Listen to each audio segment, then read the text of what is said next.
Welcome to the City of Rocks. This morning we're passing through New Mexico. We're just south of the old mining town Silver City. This is a place my grandparents brought me, and they would ask me questions like, how long have these rocks been here, and how were they formed? There are 6 places in the world like the City of Rocks in New Mexico. It's a very unusual formation.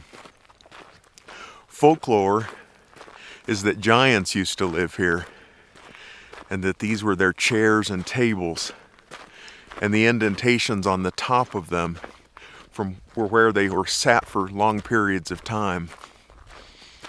Some scientists believe that volcano over there erupted 34,900,000 years ago and left these large deposits of volcanic ash, and that over 34,900,000 years eroded and weathered and sculpted these amazing monolithic formations.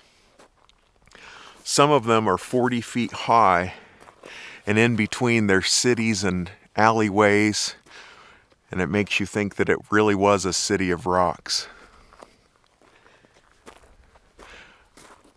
I think erosion and weathering are much faster processes.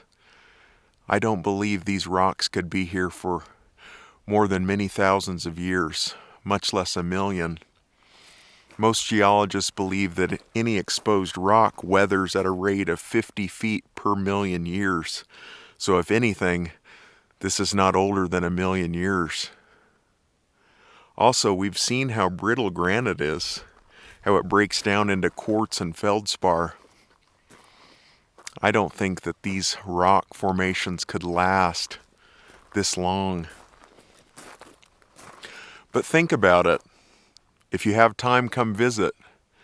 Scoop a handful of granite, sand, and ask yourself, could these really last millions of years? How did they get here? I often think about the radical transformation of the eruption of Mount St. Helens. That was a fairly recent phenomenon. The top of that mountain is completely changed. That's not millions of years old. That's a relatively recent event. Maybe something occurred here. I'm not sure. This is definitely a peculiar formation. And like I said, if you have time to come visit, this is just south of Silver City in New Mexico in the Chihuahuan Desert. The nights are cold, the days are hot. Weathering is a real phenomenon. As you think about these things that I'm bringing up, critically think about them yourself. But be careful not to make an attack against me. That's an attack ad hominem. That's where you take a personal attribute, maybe the way I'm talking, or the way I look, or maybe even my character, and that's how you argue against me. That's the weakest form of argument. Argue against whether you believe that erosion could take this long. Argue about mass wasting, and whether, just like the formation of the Appalachian Mountains, maybe something similar occurred here. Or erosion. Maybe you believe that an erosive process is much more slower than I'm saying. All of these things can be argued, and they can be talked about intelligently, and we can come to our own conclusions. But remember, millions of years is not based on observation. It's based on assumption.